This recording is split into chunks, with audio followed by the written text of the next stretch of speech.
All right, here we go. Oh shit! I forgot to fill my water. Go, go, go.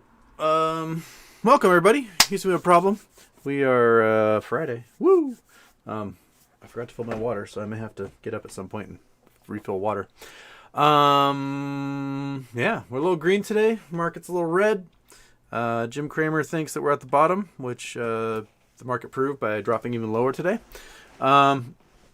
And what else? I'm sure William Morgan's listed all the top news in here. Jamaica has adopted a digital currency by their central bank. Luxury home sales are way down. Tesla announced a 3-to-1 split. What else, Monkey? Anything else big and important? The Wagner Group apparently got blown up in Ukraine. So the mercenaries that Russia hired that all have the SS tattoos, they all got blown up, and apparently one survivor. So those long-range munitions that have been sent by NATO countries are doing their thing. Anything else said? I don't know, but you're gonna get one of these.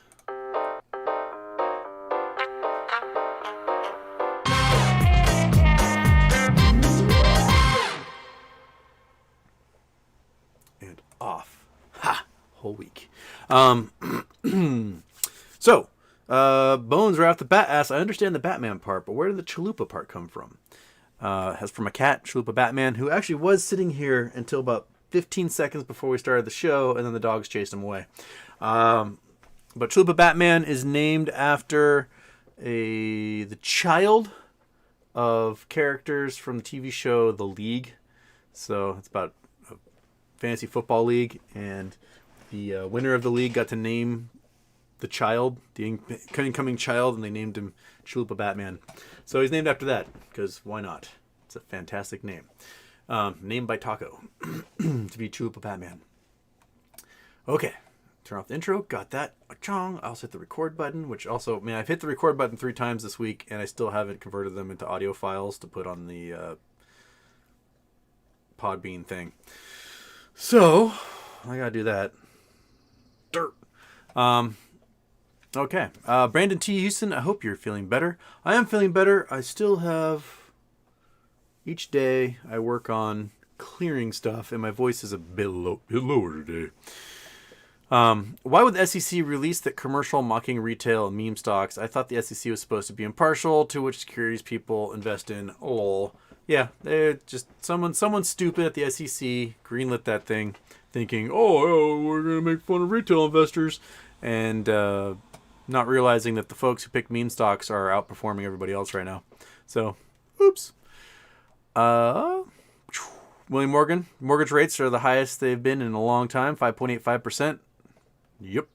And they're calling for the EU central bank raised their rates for the first time in a decade,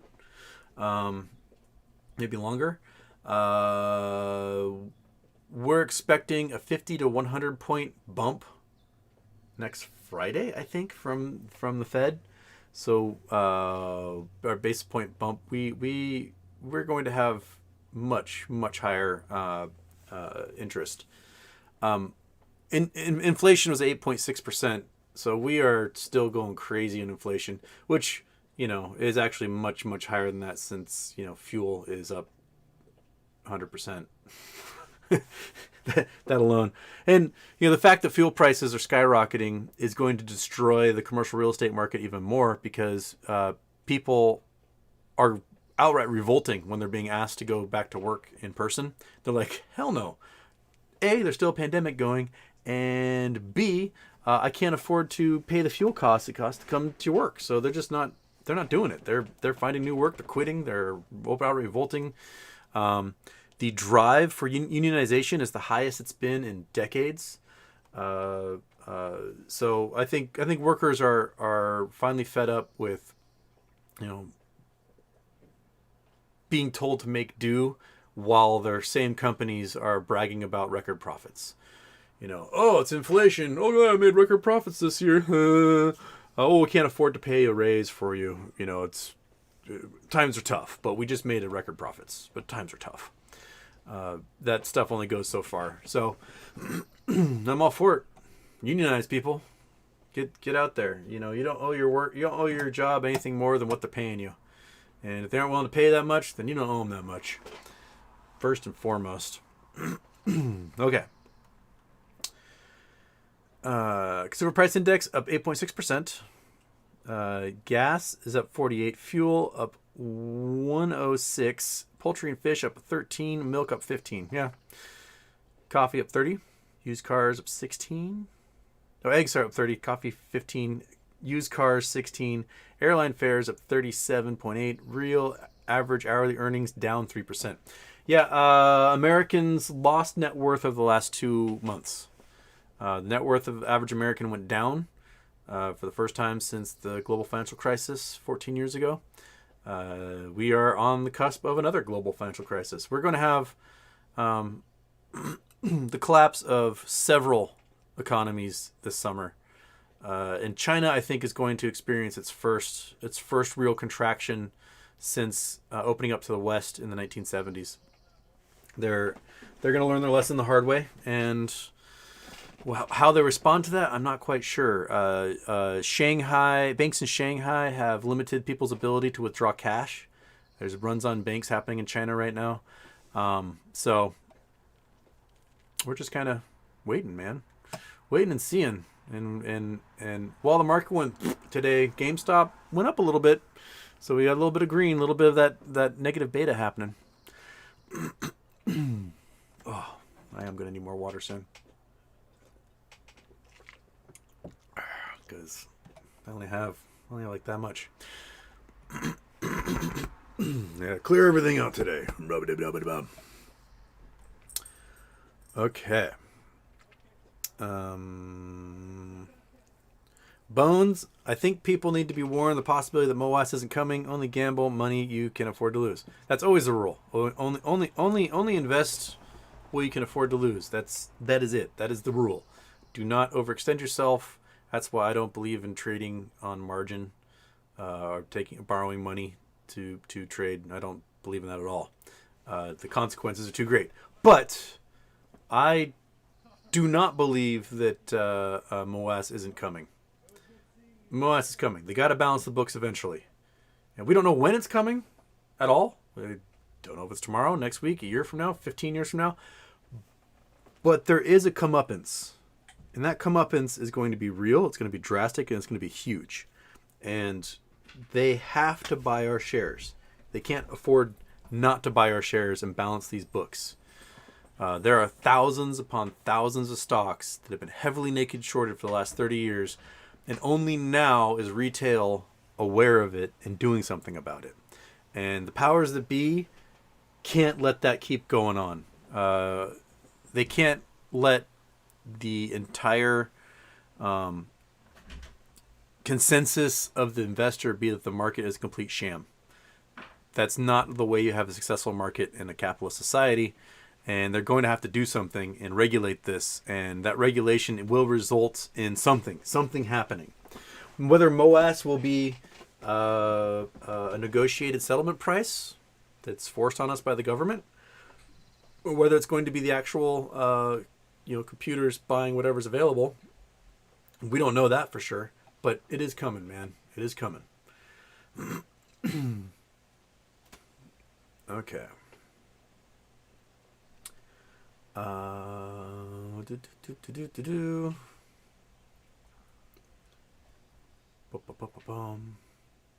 Morgan's now getting through all the news I just talked about. Chud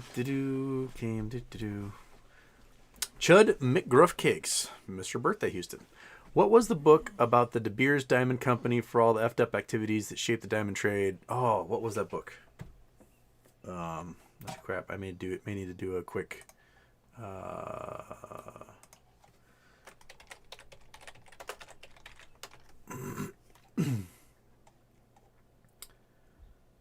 The Last Empire. That's what it was. Turn on Chrome. Go there. That one. This is the book, The Last Empire. It was printed back in 95. This is not as up to date as it could be because De Beers got its ass kicked 10 years later. But this talks about like the founding of De Beers and how they came to control the diamond trade. What's the book?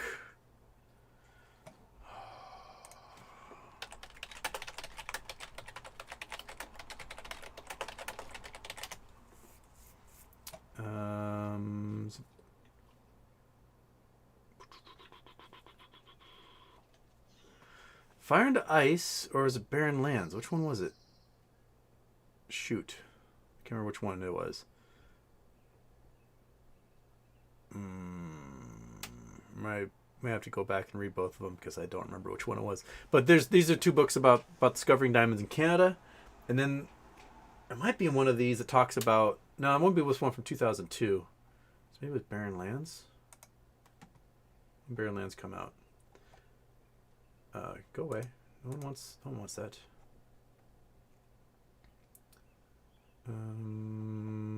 No, maybe it wasn't either of these books. There's one about basically the kerfuffle that happened between Canada and De Beers when Canada tried to bring their diamonds to market, and then Canada kicked the shit out of De Beers, and the De Beers cartel collapsed. We've got the government of Canada to thank for that, and that's you know. De Beers went from 90+% of the diamond market to 30% of the diamond market in like 5 years. So, yeah, that's a good thing for them. Okay. Where were we? That was Joe McGruff cakes. Yeah,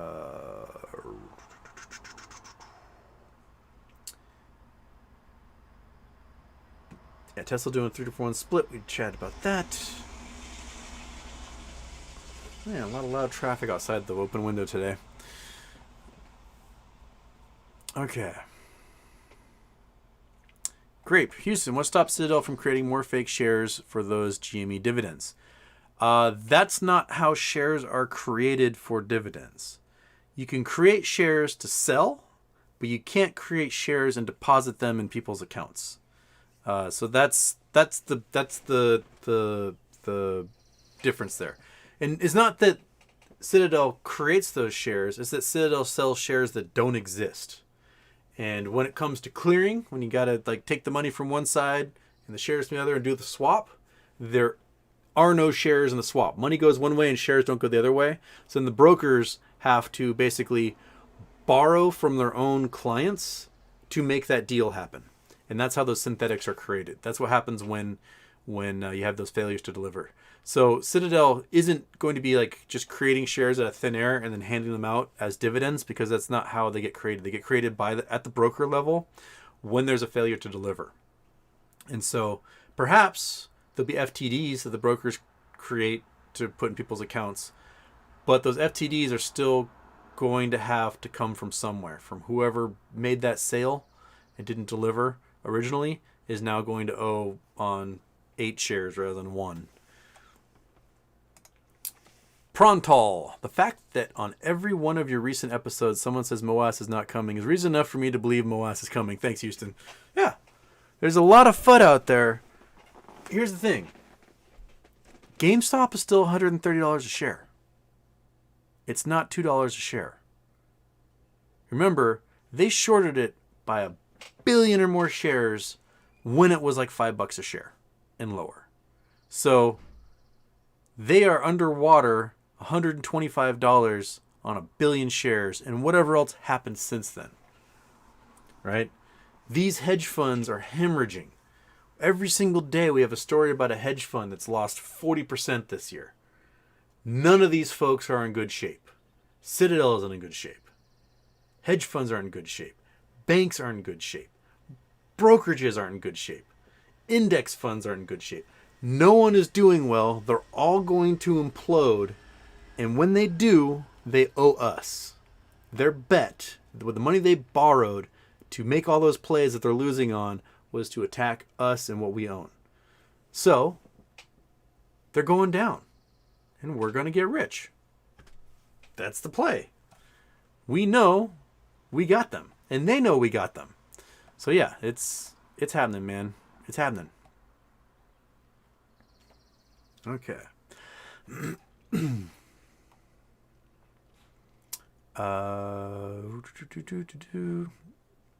Iggy Limon, Houston. How much colder would Earth be if half of it were covered in ice? By the way, happy birthday. You look good for being 100 years old. Well, thank you. Okay, so if half the Earth is covered in ice, man, to get to that point, probably would need a 5 to 10 degree drop in average temperatures. Be able to push those ice sheets further south. Seattle's been doing its darndest this spring to be as cold as humanly possible. Still snowing like crazy in the mountains. And it's just pissing rain every day. It's just so 60 degrees outside. That's what we get. How much colder in general? Yeah, probably a 10 degree drop on average globally. The tropics wouldn't notice much.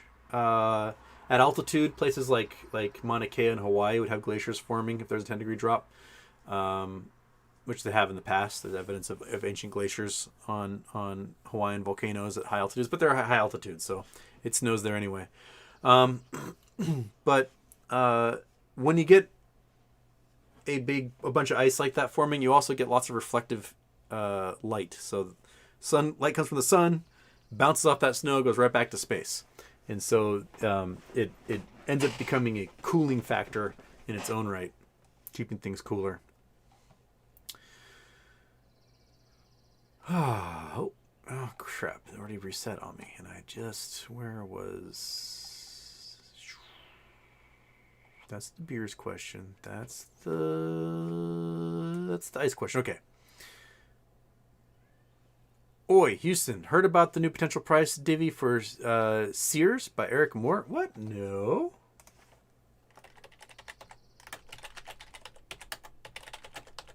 I did not hear about that.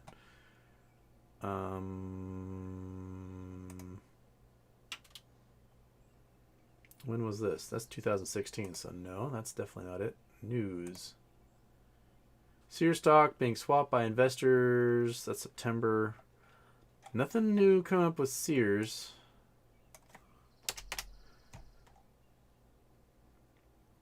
I don't see anything from that, so no, I've not heard. But Sears price, I'm back in the green again. SHLDQ. Or I was back in the green. It was at 25 cents. Plummeted to 12, and now we're back at 16, 17 cents. So earlier this week, I was in the green with Sears again. I think my purchase price was like 24 cents or something. But no, I've not heard anything about Dividend anything. So if you have info on that, send it to me, because I don't see anything when I search. They do have a couple more ombudsman hearings this month, and I think that's the last of them. And then they move into some sort of mediation, because the judge in the case is like, I'm going to go to Boca and retire. So, okay. Great. How does this dividend trigger anything? Isn't it just a stock split at this point? No. There's a difference between a stock split and a stock dividend. A stock split is one share just becomes more shares. A dividend is the company has shares and hands them out to shareholders. And so if there are 76 million shares that actually exist, they're going to produce enough shares to hand out to all those shareholders who own those 76 million shares. Anyone who owes a synthetic, a counterfeit, an FTD, anyone who owes those will not receive the dividend. And anyone who created those synthetic shares is going to be financially responsible for going out in the market and buying those shares to replace the ones that are needed for that dividend. And if they don't, they must, by law, be liquidated until they raise enough money to purchase those shares and cover their liabilities. So that's the difference. If a split happens, then synthetic share just splits 8 ways and becomes 8 synthetic shares, and it's no different financially for anyone else. The dividend means that whoever shorted that stock becomes financially liable, and if they don't cover those shares, they don't go out in the market and purchase them and put them into those accounts, then they're in default and they get liquidated. That's the difference. That's why it's a bigger deal than just a regular stock split. And that's why Tesla rocketed when they did the same thing. They did I think it was a 5-to-1 dividend, and the stock price went to $1,000 a share. So, you know, it puts shorts in a tough position when you do that. Okay.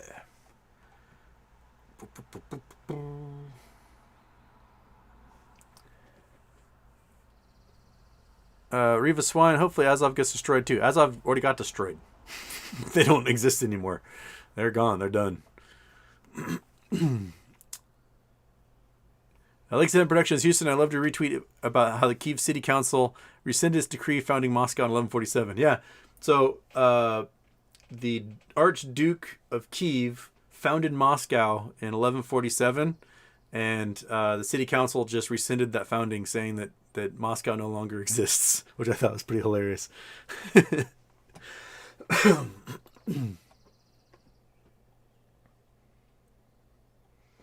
Kellerus, if I'm not wrong, it has now been a week since they could not use Chinese stocks as collateral. Why in your eyes has this not reflected in the market as much, or is it just a question of time? I think it's affected a bit, but they had a lot of news leading up to this point. So there was a lot of shuffling and swaps and trades that were made leading up to that point. It's not just as if like they sat there not knowing it was coming, and then suddenly all the Chinese bonds they had no longer count as collateral, and they go, oh no, what are we going to do? They had months leading up to this. I think it will probably force a lot of funds institutions in the United States to start looking inward for investment and not trying to invest outside the country in riskier financial markets. So that may be something that results from this. But China has shown a tendency to just not pay their debts. I think if you have Chinese bonds of any kind, you are stuck with them, because I don't think anyone wants them, because China's just not going to pay. So that's where we are there. Peter Joy, plain shirt by HW standards. Well, you know, it's lime green. I like my lime green. I like the shirt. It does have it looks like somebody burned it with a cigarette right here though, but that's okay. You can't really see it on your end. But it's lime green. Lime green isn't tame. It's rave, baby. Okay. Andrew Stewart, what's the scoop with the 1-6 Commission findings? Are they going to try and put anyone in jail or keep Trump from running 2024? Probably yes to all those things. There are more hearings to come. When asked about the tours that were made given by members of Congress to people that, you know, raided the Capitol, Adam Schiff said that he is not at liberty to discuss that yet. My guess is that we will probably see indictments for members of Congress at some point.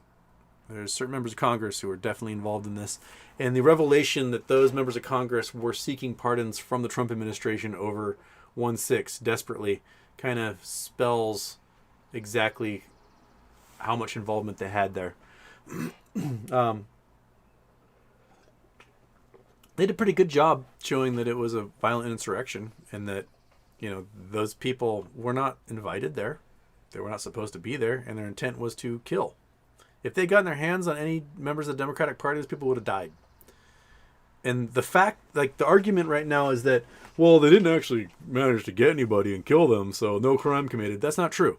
If you go into a bank and you rob the bank, but you don't get away successfully, it's not that a crime wasn't committed. You still committed a crime.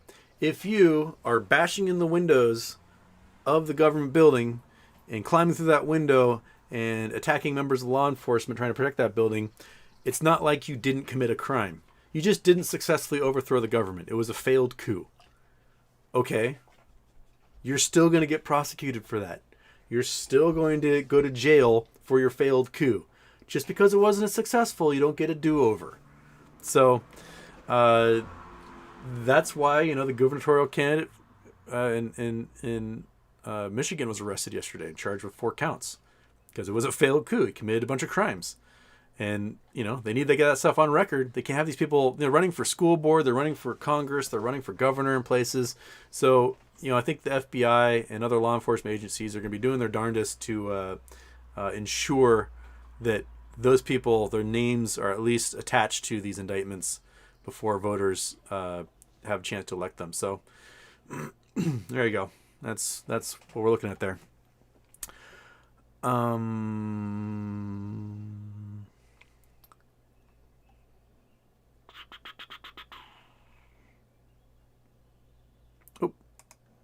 Don sees your shade him. I went to Cincinnati Observatory, birthplace of American astronomy. They claim true. Oldest functioning one in the U.S. I looked through 16-inch Alvin Clark, 12-inch Mertz, and Marler. It was amazing. I don't know if Cincinnati was the birthplace of American astronomy. I have no knowledge of that. Probably something I have to look up. Cleveland does Ohio does like to claim that they're the first at things. Like they're the birthplace of rock and roll. Well, the DJ was the first one there to really play rock and roll in Cleveland. But it wasn't the birthplace of rock and roll. Rock and roll was underground before that. But they got their Rock and Roll Hall of Fame, and they got the Football Hall of Fame, and anything else, Monkey? Cleveland that Ohio has. LeBron James. I don't know. But no. If you have a chance to go to observatories and go to planetariums, do it. Go. Spend an evening this summer looking through a telescope. Go to planetarium, see a weird-ass show at some crazy digital projector, and go learn something. It's fun. If you go to Hawaii, go to Imaloa and check that out. I wish Seattle had a good planetarium. We have some good portable ones that the Museum of Flight will take to schools and do, but we don't have a good stationary, awesome modern projector. The only planetarium we have is the Pacific Science Center, which is an old school 1960s literal globe that comes up with holes poked in it and a high-powered lamp that just shines dots onto the ceiling, which is old school and it's kind of interesting to see, but it is not at all the fun, fascinating planetarium that we should have as a modern society. The one in Vancouver is really awesome too. If you ever go to Canada, that's fantastic. Speaking of Canada, I leave for Canada tomorrow. I'll be back on Thursday, late Thursday. So I'll try to do Monday and Wednesday shows. I'm pretty busy on Monday, so I don't know if I'll get a chance. Maybe an After Dark one will be a chance for me to do that. And Wednesday, I might have a better chance on Wednesday doing a show because they're kind of wrapping up the convention and stuff then. But yes, so look forward to that. I'm looking forward to that. Go wander around Banff because Banff is beautiful. And also a place that apparently none of my roommates can spell. When you go into that word, yeah. Where was I in the chat there? Someone just bought a bunch of AMC. Is it true that only 0.1% of Americans have tasted a black currant? I have no idea. Not a clue. Matter of fact, I don't know if I've ever tasted a black currant. Never occurred to me if I have or not.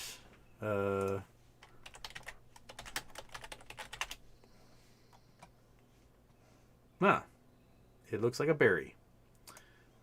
Deciduous shrub, edible berries. Yeah, we probably have not tasted it unless it happened to be added to some sort of food we didn't realize. Why did America ban? Oh, America banned blackcurrant?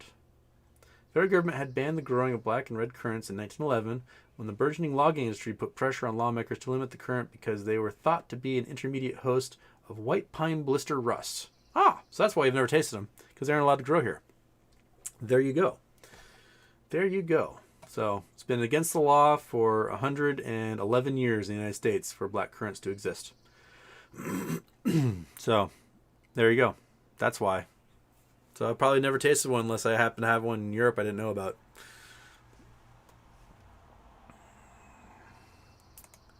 Chikuseki, 1-6 hearing yesterday was interesting. Nothing better than to use the words of perpetrators against them since their base is so shielded from facts. Yeah. There's a reason why Fox News refused to air it and everyone else was airing it because, Sean Hannity was in talks with Trump's spokesman, Caitlin McInerney, about, invoking the 25th Amendment and impeaching Trump that way, removing him from office. These folks knew exactly what was up. They know that they planned it, they know that they enacted it, and they know that they did it really badly. And the fact is, like, these dudes broke into the Capitol, tried to overthrow the government in an attempt to essentially murder the vice president and others, and they failed miserably at it. And then they went back to their hotels and partied. Like, woo, we had such a great day today. We really showed them. Like, fully thinking that Trump was just going to make sure that none of them ever got prosecuted for these crimes and that they would never face any consequences for their actions. And that is very bold. That is what fascists do. Fascists think that they're going to win, and then they boldly proclaim about how awesome they are, and then they go to jail. They're like, what the hell? I'm not supposed to go to jail. I'm the awesome guy. I'm everyone's hero. And they're not. I think that there's gonna be more hammers dropping in these 1-6 hearings, and more arrests and more charges, and you'll probably see several members of Congress either resign or get indicted. It's gonna be interesting. Ken Griffin versus Peter Griffin. Who wins? Happy birthday. Where to subscribe to your podcast? Things we could mine from a jovial planet. Jovian planet? A happy planet. Okay.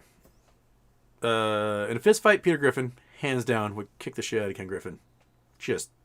We saw those fights with the chicken, and the chicken held its own. It's a 6-foot chicken. I don't know if I could beat a 6-foot chicken. I think a 6-foot chicken could kick my ass pretty easily. My podcast... So my podcast is just this show, audio version, when I remember to put it up into Podbean, and it should go out to iHeartRadio, Pandora, Spotify, Apple, iTunes, and a couple other places that get distributed from there. So you should be able to find it in those ones. I have been really terrible about uploading it, so I'm sorry. So I need somebody to keep me on task and just be like, it's uploaded. So if I knew a way to stream it live to one of those things, so it would just be forever in that cloud, that'd be fantastic. But I don't know how to do that. I gotta spend the hour converting the video file to audio file, and then uploading it slowly with my crappy internet to Podbean, so then it gets distributed everywhere from there. And that's how it works. But what can we mine from Jovian planet? Helium and hydrogen. Those are the two big main gases that make up those planets, and we need helium for sure because we're running out. And hydrogen, if we could get loads of hydrogen, you can use that to combine with oxygen and make water, and to power combustion engines with it. It's pretty fantastic. So yeah, if you watch Empire Strikes Back, the mining operations happening in the Cloud City, where Lando is governor, that's they're mining those volatile gases and helium. So they're in a gas giant. They're sucking that stuff out of the air, and that's why they're in the Cloud City, getting all of it while they can.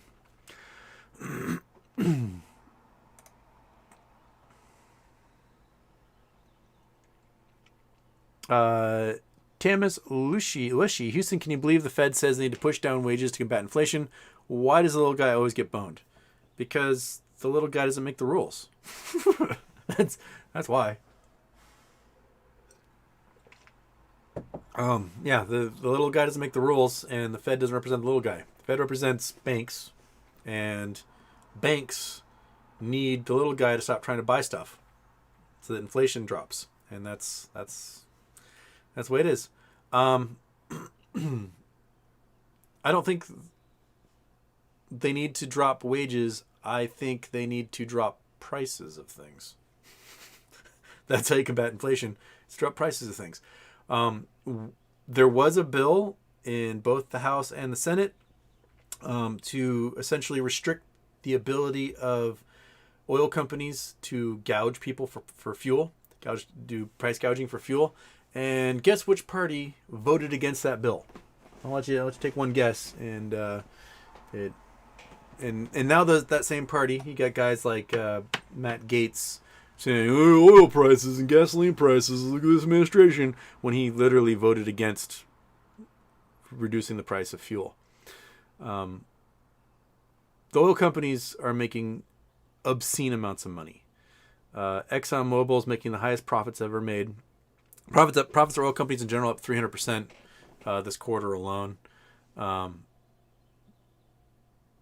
They don't have to charge you that much. ExxonMobil does not pay for oil on the open market.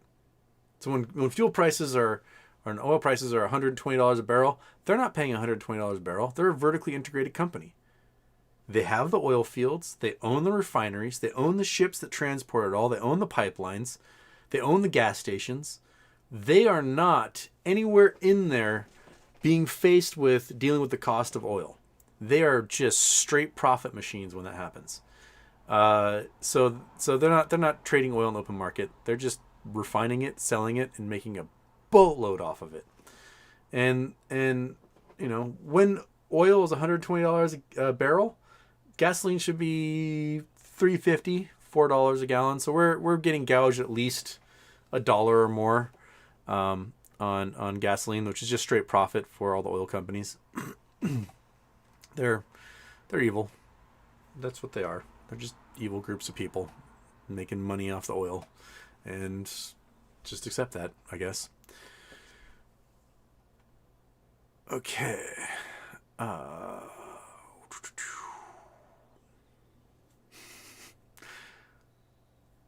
Jonah Fader. Why has FUD been so high lately? Any cause for concern?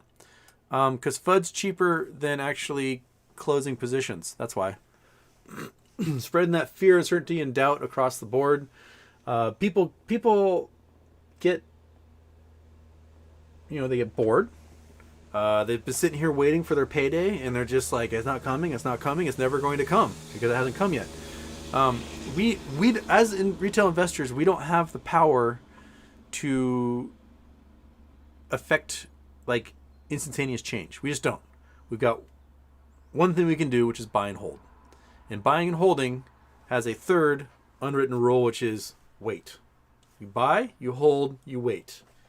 And that's all you gotta do. You just sit and wait. Sit back, wait, watch some podcasts, entertain yourself with some books and some Star Trek, play some music, go on walks with the dog. That's all we gotta do. And eventually the market is going to tank so badly that there's no asset under management that these groups can purchase that can maintain their margin. And they're going to get blown out of the water. And that's all we're waiting for. Two ways it can happen. The market crashes so hard, they get margin called.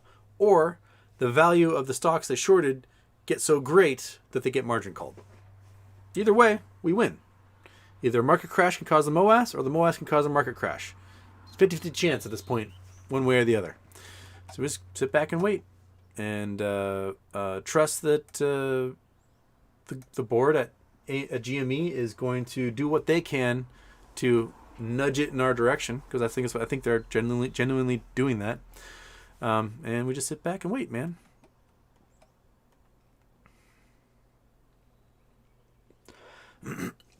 Bones, belief isn't fact evidence until it happens. There's always a chance MOAS does not happen. It's dangerous to say otherwise. No, that'd be like saying because an earthquake hasn't happened, there's a chance an earthquake will never happen. An earthquake is going to happen. It's just we can't predict the day it's going to happen. But every single day, we're one day closer to that earthquake. Every single day, we're one day closer to the short squeeze. That's it. The short squeeze is going to happen because mathematically it has to happen. So we just sit back and wait. That's all there is to it. I can't. All I can do, I can prepare for an earthquake that may happen in the future, but I can't prepare for the exact day it's going to happen.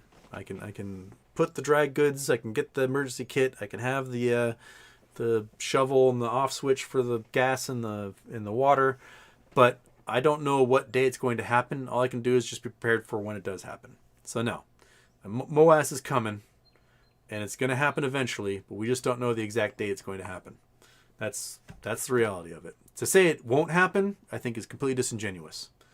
That's like saying that, if you don't pay your mortgage, the bank can't come take your house. No, they can. If you get margin called and liquidated, you have to have your positions closed. And everyone is facing margin calls right now. Why? Because margin is just gigantic. Trillions upon trillions upon trillions of dollars of investments and short plays are being done on margin. And all the assets, all the collateral they were using on that margin is shrinking so fast right now. Their bonds are being obliterated. Their stocks are being obliterated. They're losing out on so much right now. Their mortgage-backed securities, their corporate debt, like every single thing that they're investing in right now is just shrinking at an incredibly fast rate. It's going to shrink down to a black hole soon. So they cannot survive that. There's not enough puts in the world they can buy to counteract how much their assets under management are shrinking. And what do you do with those puts? You get cash on hand. You have to take that cash and buy more assets. They're going to shrink even more. So it's a lose-lose for them at this point. We got entire nations that are defaulting right now. We're on the cusp of World War III. We've got a pandemic that's still raging. There's 6,000 Delta flights being canceled a day because everyone's sick. We've got a corporate real estate bubble that's popping, a housing real estate bubble that's popping, inflation that's out of control. This entire market is just started rolling down the hill and it's in the process of building that giant snowball. It's just going to crash into a hedge fund at the bottom and explode them. Grandma Barney, Houston, I'm out in Camp Union on a trouble call and neighbors living in a duplex and both think they are stealing power from each other. I like my job now. Cletus stealing my power. Jethro stealing my power. Where do they think they are? Like in Delhi or something? They just are both using their PlayStation 2s too much. Thanks, Grandma Barney. I'm glad you're out enjoying. Well, it's glad it's nice weather today, and they're not out there like yesterday. Yesterday was real day yesterday. Much nicer today. But we still have the atmospheric rivers just hitting us, and it's not the time of year for atmospheric rivers to be hitting. We should be blue skies, 75 degrees, enjoying summer, but we are enjoying February still, or January as we call it.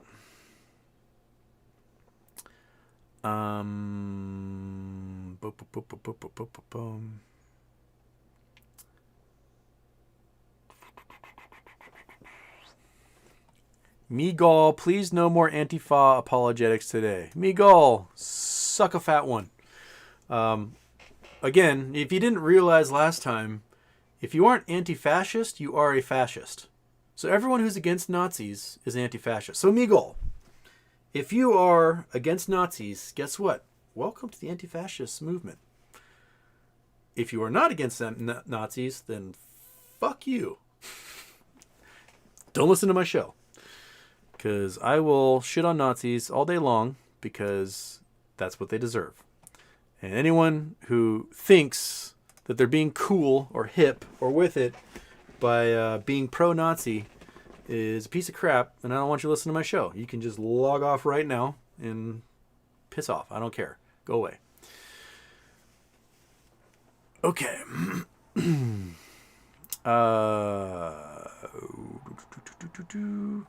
Houston, my 6-year-old asked me how all life started and then asked me how so many kinds of life happened. I am without answers.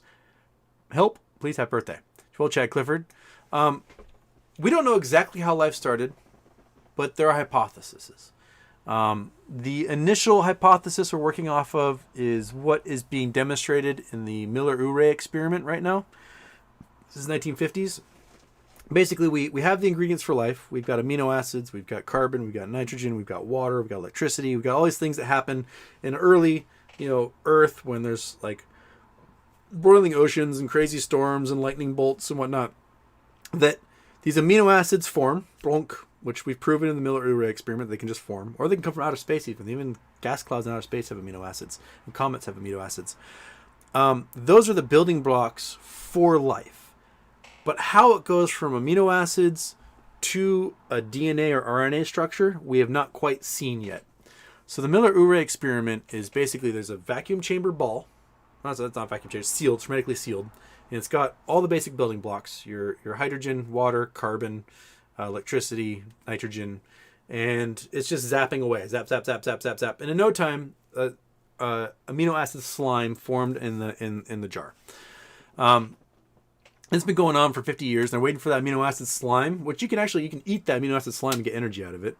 They're waiting for that slime to have some sort of random combination of molecules to perhaps create an RNA or DNA strand. And that's what we're waiting for. We've not seen that happen yet, but it probably took 1.5 billion years of the Earth's existence for that first little bit of RNA and DNA to appear. So our first little strands of RNA and DNA, and eventually, cell walls and your bacteria and amoebas came from there. But how there's so many different kinds of life is that there's so many different ways to live. And that is sort of how the evolution of those things happen, is that some things can eat sunshine, right? So they're going to evolve different ways to eat sunshine and fart oxygen. Other things eat those things that eat sunshine. So you have stuff that comes along and eats the sunshine eaters. Then you've got things that eat the sunshine eaters. So you get carnivores. And those come along and eat those. And each step along the way, you've got contamination in the environment. You've got rays from the sun. You've got extragalactic rays. That there are particles that come along and zap that DNA strand in such a way that it's got to recombine with something. You get a mutation. And that mutation usually is detrimental to the creature that they got it. He gets the cancer and dies. But every so often, if you get enough of these things across the board, there's some sort of beneficial mutation.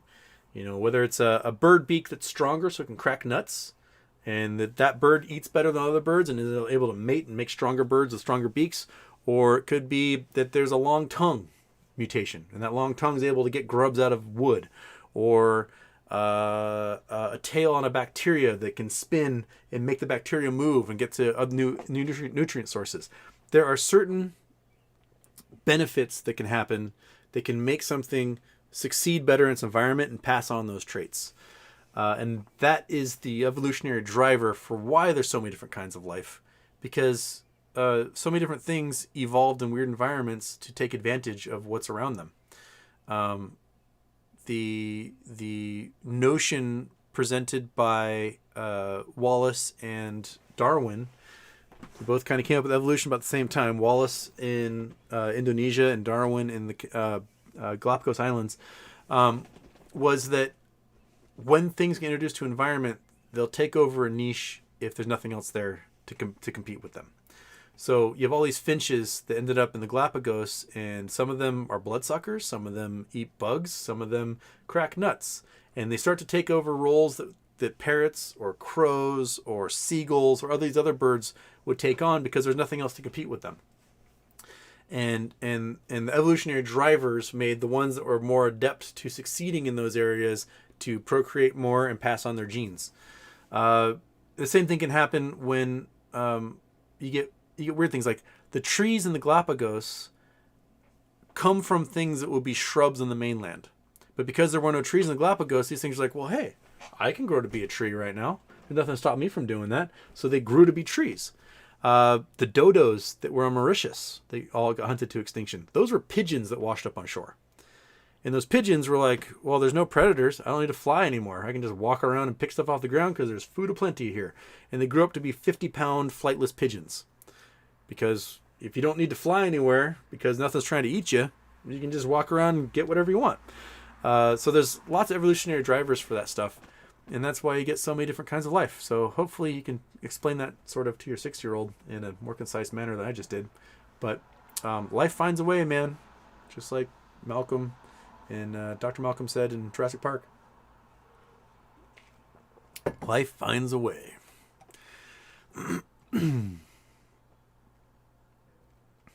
Maverick, what do you feel 7,000 shares of GME be worth after the 7-for-1 dividend split? With the market run-up that will happen after the split. You'll have well more than $1 million. You'll be a millionaire. No problem.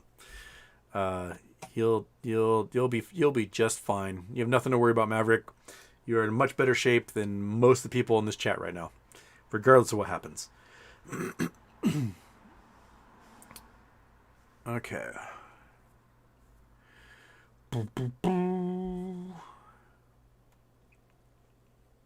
Scott Paulins, key support levels on major indices blown through.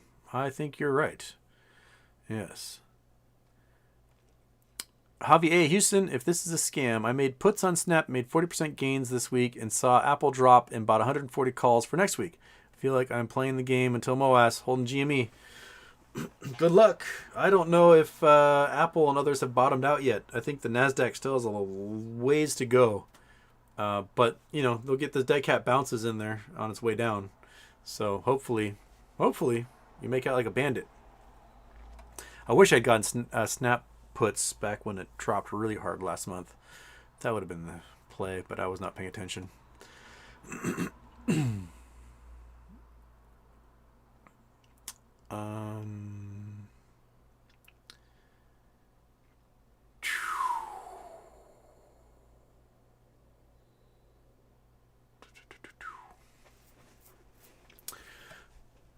Houston, is this the beginning of the end? With all the public gaslighting going on and transitory talks now unraveling, how do you see this getting any better? Getting any better for the market in general? The market in general has a long ways to go. We still have to wait for the implosion of a big institution or bank. There's a bunch that are teetering, a bunch that are real close to not existing anymore. But we haven't had that big announcement yet. And we still haven't had the official the housing market's dead talk, which should be coming in the next few months. And the quantitative tightening that the Fed is going to be doing is going to be releasing $7+ trillion in securities back onto the market for sale that can't be purchased by anybody because no one has any money. So that means there's going to be a flood, a glut of what's available and limited demand for it, which means the price is going to go down. So the market has a lot further to go and to contract before this is all said and done. So we're still at the beginning. We're still right at the top of the hill, and we have a long way to go before this thing has figured itself out.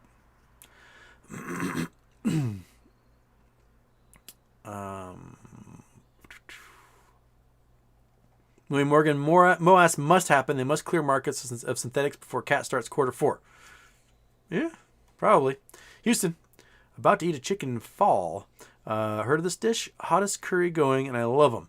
What's the hottest food you have tried, and do you like hot? Let's go. Happy weekends, pal.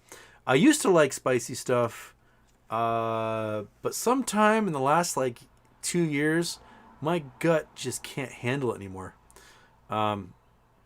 Eat something spicy, and I sweat, and it's painful, and then my body just gets the shakes, and I sweat, and I can't sleep, and I get terrible burps, and I just can't do it anymore. I have to go to mild plus.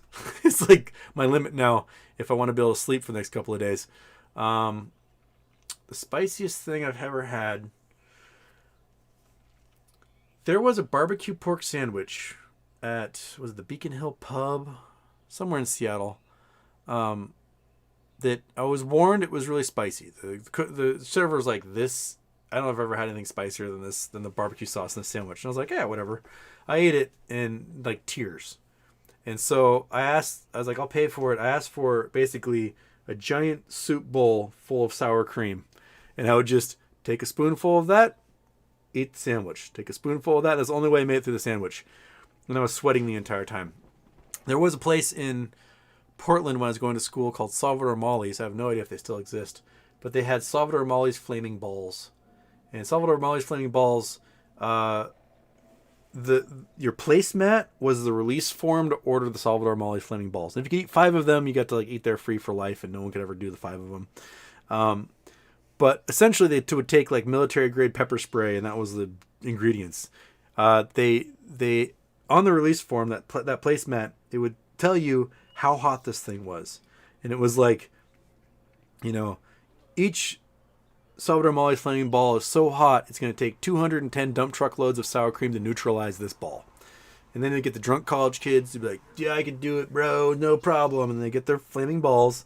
They would take the first one, swallow it, be like, I can do it, man. And they'd take the second one, and somewhere somewhere around taking that second one, they would have to go to the hospital. No one ever made it through 5 of them at Salvador Molly's. And that was probably the gnarliest. I mean, just when they would come out, my eyes would water from the sizzling. So I never tried one. I have no interest in like hurting myself that way. I'm not a self-flagellator. I'm not into like cutting myself or causing myself pain. I like massages. I like nice massages, not painful Swedish massages. So no, good luck with your chicken fall. Like, I love Indian food. Like, curry is literally my middle name. I mean, quite literally, Houston Curry Wade is my name. I love curry. But I just can't do the super spicy stuff anymore. Something about like turning 40 meant that my gut was like, we're done. You can do like 2-star and nothing more than that, or else you're going to have trouble from now on. That's the life I live in now. Meow meow. Does Gensler know exactly what's going on? Do you think he talks to Griffin about it? Are they all well aware about MOAS or oblivious? Oh, they know about MOAS. Everyone involved in the financial sector knows about MOAS. Whether they admit it or not, or talk about it in public or not, is a different thing. Gary Gensler is not going to mention MOAS ever. He's just not, because it's going to be seen as like playing as a bias towards retail or something. If he would talk about it, that'd be fantastic. But whether he talks to Ken Griffin, I doubt he talks to Ken Griffin. He probably has underlings who talk to people at Citadel. I mean, remember, Citadel is actively under investigation for RICO right now. The Department of Justice is in the middle of a criminal investigation against Citadel and various hedge funds that they're connected to. So all those guys are definitely going to be put in cuffs, especially if and when MOAS happens and the market collapses. They're toast. They're going to be blamed for all of it, and that's the realm that they're going to be in. So, yeah, I don't think Gensler calls up Ken Griffin's like, "Hey Ken, so this MOAS thing is happening," and Ken's like, "Oh, I know. Oh, I don't know what to do." No, Ken is so busy trying to survive it for another day, and Gary is busy trying to figure out how to enact rules without triggering the market collapse. The market collapse is going to happen. He just doesn't want people to see him as his rules being the cause for that market collapse. And he's trying to like thread that line there. Thread that needle. How am I mixing my metaphors? Okay.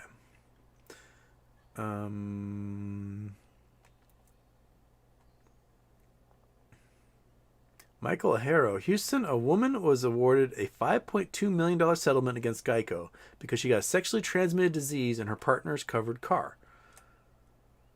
That's fantastic. If you're going to get the clap or something worse, make sure it's in the back seat of a fully insured vehicle.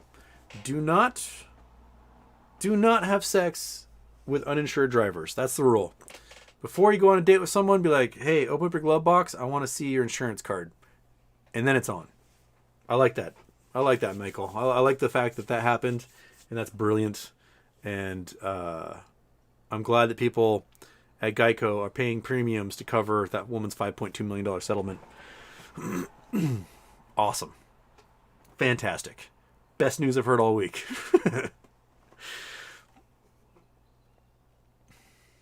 Pinstripe Press, do you think all the hundreds of manipulated stocks will squeeze at or around the same time? They did last time around. What if I were someone in charge of a hedge fund and I saw that happen January in 2021? I would be spending as much time as possible to close out all of those tiny little penny stocks and OTC stocks and pink sheet stocks that I shorted over the years, and just been like, "God, we got to close this and we're going to pay our taxes on it." That's final. That's what we got to do. Because it's bad enough trying to cover GameStop squeezing, but if you have to cover GameStop squeezing and Cost squeezing and AMC squeezing and Bed Bath & Beyond squeezing and BlackBerry squeezing and Tilray squeezing and Sen squeezing and B-Big squeezing and Root squeezing and then Sears squeezing and Blockbuster squeezing and Lehman Brothers squeezing and a whole bunch of companies that no longer exist squeezing. If you got to cover all that stuff too, then you are definitely hosed. But if you can close out all those little guys, just slowly over the last year and a half, you can close them out here and there and get rid of all those liabilities. Then you may have a chance of surviving MOAS when one of the big stocks goes boom, and that would probably be the best way to go about it. And you might be able to do some sort of debt swap, get some mortgage-backed securities or something for your GameStop. I don't know. You might be able to come out the other side. But if you are actively shorting everything else right now, then when it happens, it's all going to squeeze at once, and then you're definitely screwed.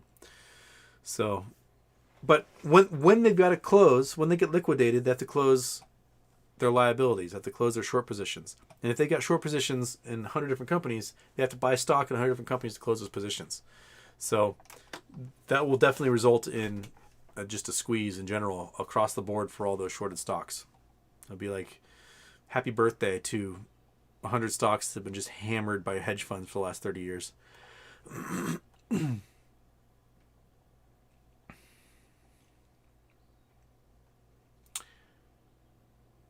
And he just reset again. Dang it. Where was... Oh, okay. Well, I just lost like a half an hour chat. Nuts.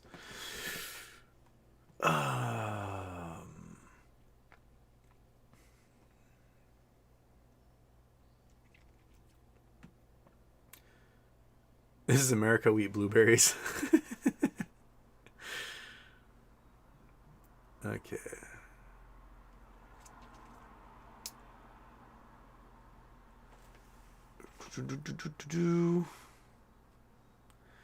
John Jar Binks, when you say break in, you mean let in? No, I mean break in. They literally took things and smashed the windows and then climbed in through the window. If you find yourself breaking a window to get into a place that's not yours, and we're not supposed to be, you are not being let in. You are literally breaking in. If you are storming a barricade, you are breaking in. If you are attacking riot gear police who are manning a doorway, that is breaking in. If you are tearing open storm shutters to get into a building, you are breaking in. They broke in there, John Jar Binks. They just didn't happen to be successful in their violent overthrow of the government. That's where they failed. So, they're still going to go to prison. A lot of them are going to prison.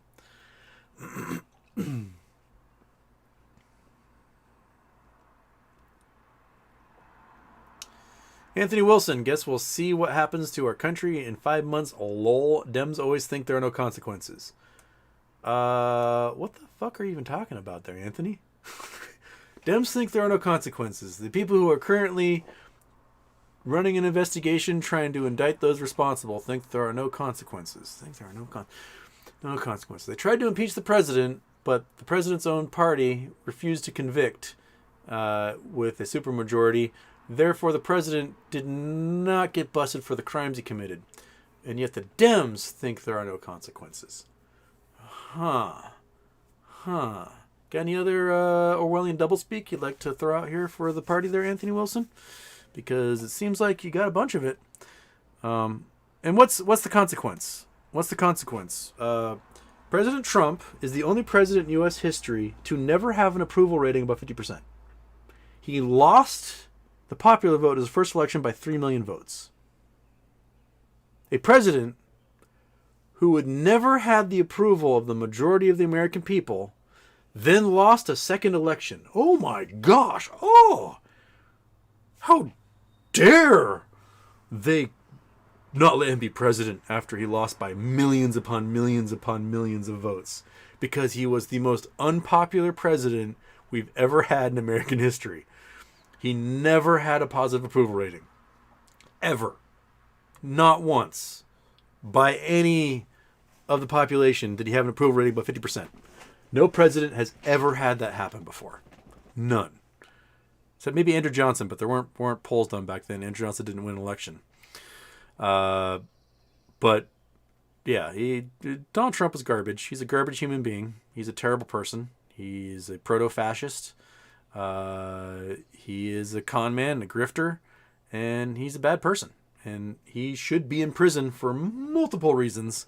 But because the American government is built in such a way to protect those who are rich and powerful, they don't do anything about it. And that is where there are no consequences.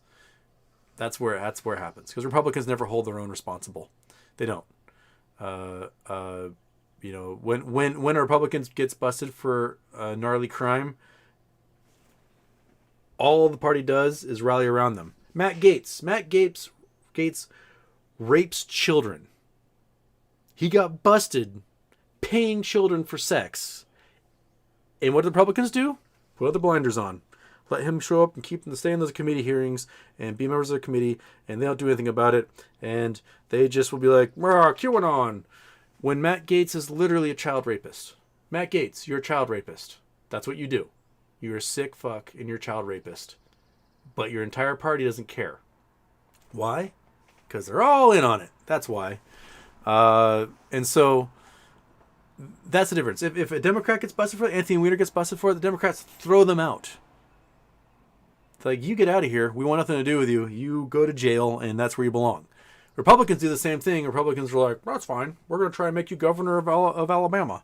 They're, Reverend Wilson, or whatever his name was, that was like grooming girls, and they're trying to make him senator. Jim Jordan. Jim Jordan was the wrestling coach at Ohio State when the team doctor was raping his wrestlers, and he covered it up. Knowingly covered it up. The wrestlers would come to him like, hey, the doctor just raped me. And Jim Jordan's like, la la la la la la la la la.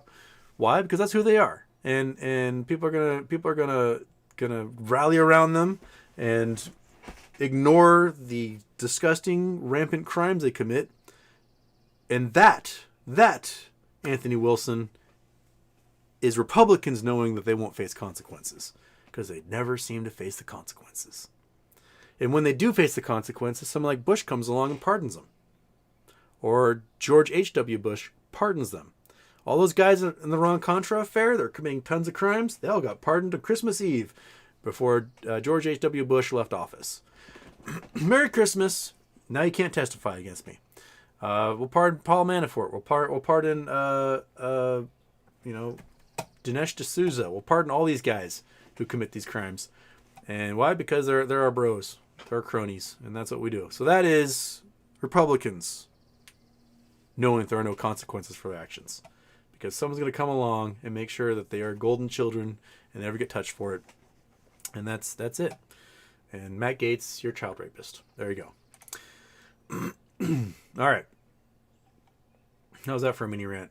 That good? Okay.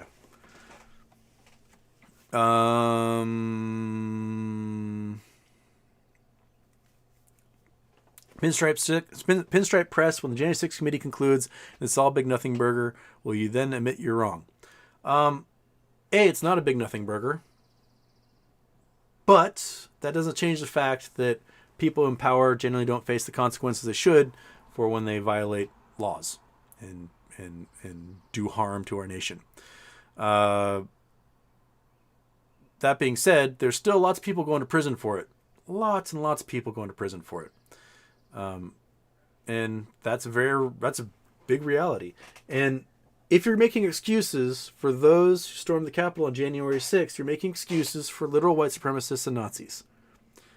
Oath Keepers and Proud Boys are, if they're not Nazis themselves, are at least Nazi adjacent. And you don't want to ever be Nazi adjacent. You don't want to be out there with a bunch of guys wearing Camp Auschwitz shirts and have Nazi tattoos. And if you find yourself like cheering beside those people, you need to look inward and reflect on what's actually happening. Like, why am I standing here with an out and proud Nazi agreeing on something? That should be an ultimate litmus test as to whether or not you are on the right side of history. If you are there cheering on and agreeing and storming a Capitol with a bunch of Nazis, then maybe, just maybe, you might be a Nazi too. Yeah? Right? We had this conversation before. If you aren't actively kicking some Nazi ass than you are letting them run the show. And guess who wins in that situation? The Nazi does. So, fight Nazis. Do it.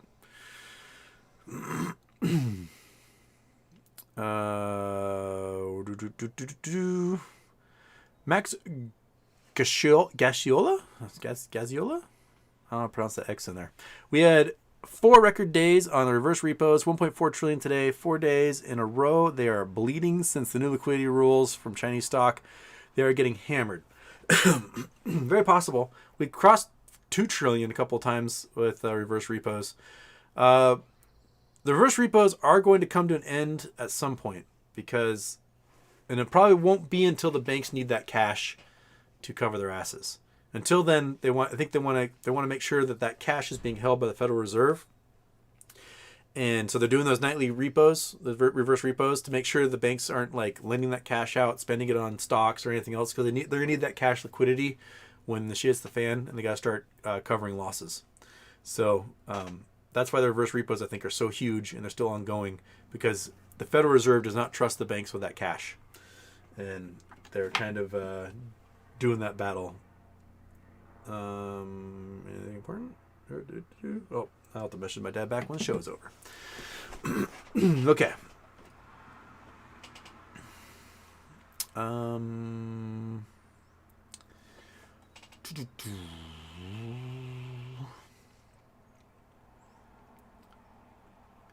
Andrew Koliber-Jarski versus SEC. SEC does not have the authority to levy fines, taking all the teeth out of the toothless regulatory agency. Yeah, that ruling was what, the Fifth Circuit Court, I believe. Fifth Circuit's garbage. They are the worst court in America. But that ruling essentially means that the market can't be regulated, which is just a garbage ruling. That's why I think that Congress should give the SEC law enforcement powers. Like, SEC is now a regulatory agency that has law enforcement powers. And they can slap handcuffs on people. They can carry their 9mm and walk into offices and, serve subpoenas and get charges pressed. And that's the SEC needs some teeth. And that Fifth Circuit Court ruling in Chikuseki kind of tells us that's what needs to happen. Meow meow. Tell everyone about George W. Bush savings and loan fiasco in the early 90s. Most don't even know what savings and loans were. Yeah. Savings and loan fiasco was the market crash of the 80s.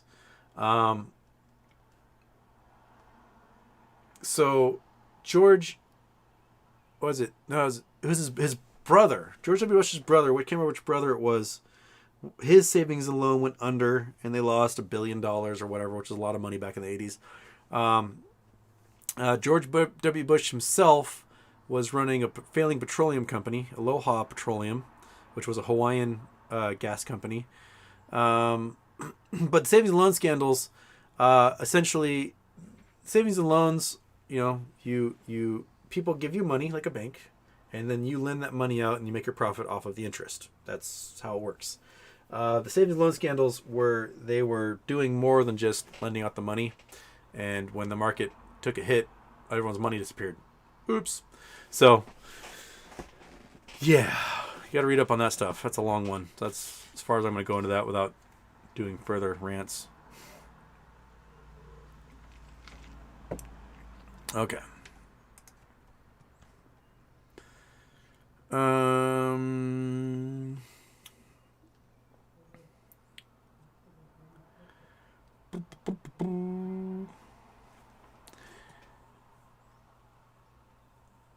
Anthony Wilson, when your party creates a Ministry of Truth and advocates for Dem-only political violence, then you know you're on the wrong side. Very simple. Anthony Wilson, the Ministry of Truth was created by the Bush administration at the Department of Homeland Security in 2019. So, when you say the Democrats created it, you are wrong. So, my guess is, Anthony Wilson, that your entire ethos is built upon a foundation of you not actually knowing what's going on. That seems to be a running theme with a lot of people that get pissed off at me in the chat, is that when it comes down to it, you have actually no concept of what's actually happening, and you have no historical frame of reference. All you have is whatever talking head weirdo that you follow on Truth Social or, 4chan or Fox News tells you, and you go, oh, yeah, that's how it works.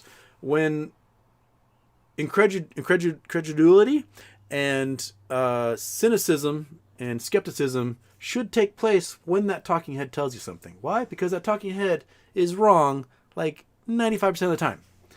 And so your entire foundation of who you are is based upon the fact you don't know jack shit about anything. So, Anthony Wilson, you should reflect on perhaps learning things before you form opinions on them.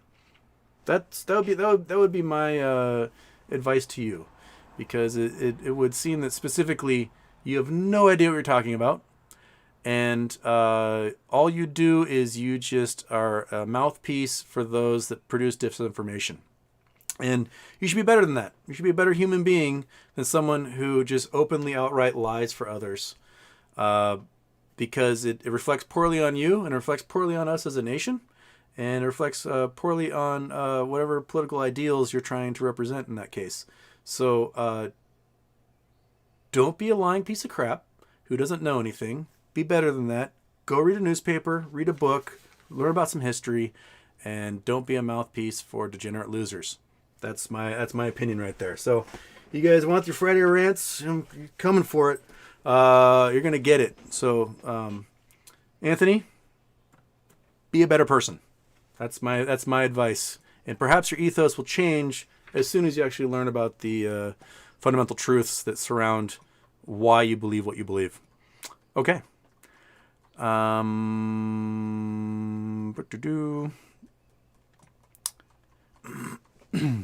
right, let's see here. JB admit that Koch is behind some of the funding for organizing January 6th attack in the Capitol. The Koch brothers are behind all sorts of crap. Well, it's just Koch brother now. I think the other ones are dead. But yeah, the Kochs are definitely anti-democratic. They lean much more towards the fascist side of libertarianism and what they support. And they have a lot of money to spend, and they made a fortune during the Bush years by deregulating the chemical refining industry. Prontal, how can we separate H2 and HE from the gas giant's mining operation? Well, you'd suck it all out, and the best way to separate it is probably run all that gas through oxygen and create water.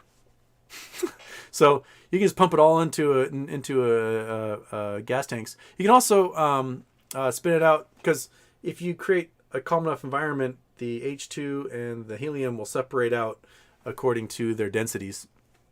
And so you can differentiate it that way, yeah. So helium's a noble gas; it won't combine with anything. So that's easy way to make sure you can oxidize hydrogen out of anything, and then do electrolysis and get it turned back into gas. We can do plain electrolysis here as well, but that costs energy. So the water burning cars, people send me links to it all the time. There are cars that burn water. They do active electrolysis. They've got an electrical system on board. There's electrolysis that separates the hydrogen from the oxygen in water. And then they recombine those two things in an internal combustion engine and drive that way. It is not a perpetual motion machine. It takes energy input, but it doesn't require gasoline. So that's fantastic.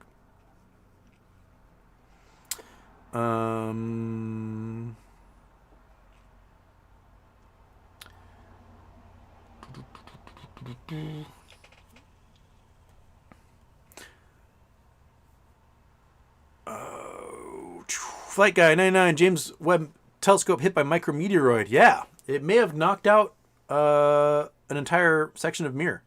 So the scientists are saying that it got hit with a micrometeoroid that was much bigger than they anticipated, which tells me that if it's only 6 months into its launch and it got hit with one of those now, that there might be more out there that we don't know about in the L2 region.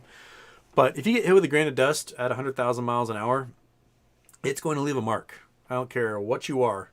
That's a lot of momentum for a tiny little object. And I think there's been 4 hits by micrometeoroids so far, but this was the biggest one. and you know, they can calibrate the mirror so they can eliminate one of those reflectors, and they can still see images. But if it happens to other mirror segments, they're going to start running into some trouble out there, because there's nothing protecting those mirror segments from stuff coming from any direction. At least Hubble had a tube, so that only things that are direct on could hit the mirror segments. But these are openly exposed and have 135 degrees of exposure. Meow meow. There's a video on YouTube with a recording of the sounds of Venus. Really creepy. Yeah, the scientists have learned to convert these radio waves into sounds and make them they love to do it with the cosmic microwave background radiation, with Jupiter, with gas giants and gas clouds, the sound of the universe. It's all creepy, and it's never going to sound normal, especially when they decide to put those bands in certain wavelengths where it's like they can make it up here and go. So they kind of choose where they like it to be creepy for you, I think. Star Trek loves to do that too. Star Trek loves to take light signals and turn them into sounds. Like, oh, can you convert that into audio waves for us? And they do it, and it always sounds creepy.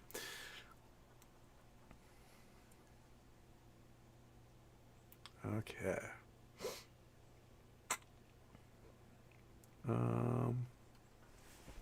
Damn Yankee, what's your thoughts on GME stock split 3-1, 4-1?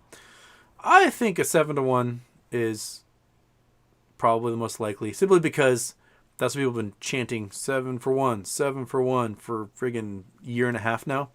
And I think that GME will do tip of their fedora to everybody and do that. That's, if I were doing Vegas odds, that'd be the most likely one, I'd say. Meow meow. No, this was made by the Russian lander.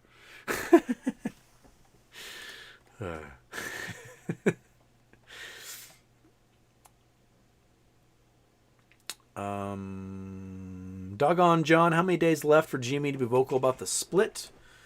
And I'm not sure. It's 10 days, but I don't know if it's 10 just calendar days or 10 trading days. So it's either going to be the 13th or the 17th from their filing. So 13th is Monday? Yes, 13th Monday, 17th is Friday. So one of those days, I think, we might hear some more news out of them. Or at least that's the day when they're allowed to start talking about things. Then that may not necessarily guarantee they talk about that day. But 13th or 17th, I don't know.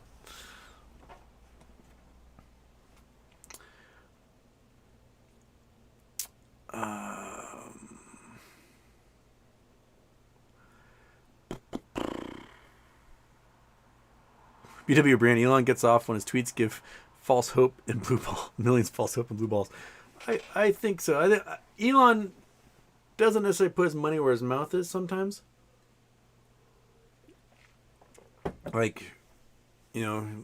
During January last year, he was like, AMC, but never bought any AMC. He just cheered it. And then he went out and started manipulating Doge and Bitcoin back and forth. Luke Alexander, Houston, you ever visit the Griffith Park Observatory when you visit California? Yes.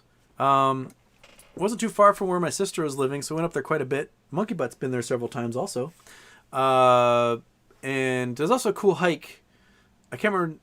I think it's still Griffith Park, but you know where the Greek Theater is? You come up through Los Feliz or maybe Hollywood, a little further, West Hollywood. But anyway, you come up through that valley where the Greek Theater is, and there's a cool hike you can do up the sand cliffs up to the Griffith Observatory. It takes a lot out of you, especially if it's sunny outside. But it's worth it. Beautiful views of the city, and it's gorgeous up there. A friend of mine from high school, I don't know if he's still working there, but he was in charge of the Planetarium shows. J.B. Waterman. And he did the Planetarium shows there for years. I still don't know if he's doing them now, but last I checked, pre-COVID, he was there. I should look and see if he's still kicking around doing that.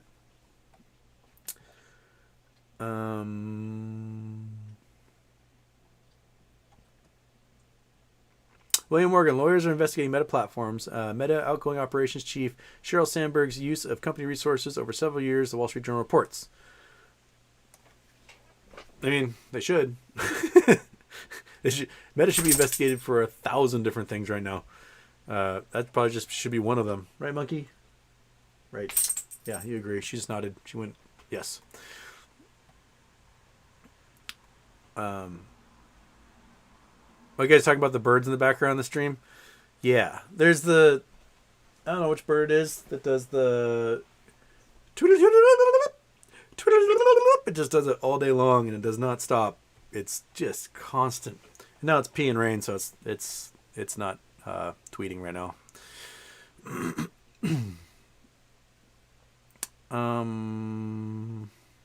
King Kong investor. You guys want me on rants, don't you? Oh, okay. Let's get ready because I know King Kong investor is going to get his ass kicked right here. King Kong investor. By the way, what happened to all the liberal terrorists who burnt down businesses, police stations, torn down historical statues, created their own history, vandalized mom and pop businesses across the country? Well, King Kong investor, if, like Mr. Wilson above, you did not actually read newspapers, you would discover that most of those businesses and police stations, things were destroyed by false flag white supremacist terrorists that not only the FBI warned everyone about, but the White House's own national security team said were the culprits during the Trump administration. You will find that the Boogaloo Boys, who assassinated police officers in Las Vegas, that members of white supremacist biker gangs are the ones that burned down the AutoZone and torched the police station in Minnesota, and that a lot of these terrorist groups planted bombs at churches and government buildings and courthouses, that they mixed themselves in with these protests and then caused rampant violence and destroyed property. And more often than not, they were actually white supremacists in its false flag operations, Proud Boys, things like that. So, when you like to say that liberal terrorists who burnt down these businesses and police stations and so on, 9 times out of 10, they were actually far-right people who were doing false flag operations during these organizations. So, you're wrong. And you can Google it and see, Google it right now.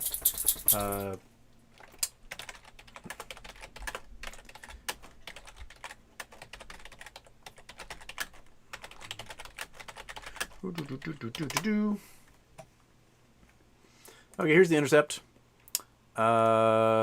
Leaked documents show police knew far-right extremists were the real threat at protests, not Antifa. Boom.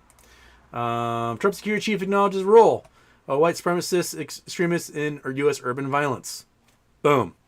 Boogaloo Boys, Proud Boys, Patriot Prayer, those groups were rampant at committing violence and destroying property in that time. You look at a place like Portland, where Patriot Prayer and the Proud Boys are constantly at war with the locals. These groups, Patriot Prayer and Proud Boys, they're not from Portland. They're from outside Portland, and they literally come into the city to start fights and destroy stuff, and then they leave. They're literally coming in, invading, attacking people, and leaving. Dudes like what's that crappy reporter guy who did Post Millennial? What was that dude's name?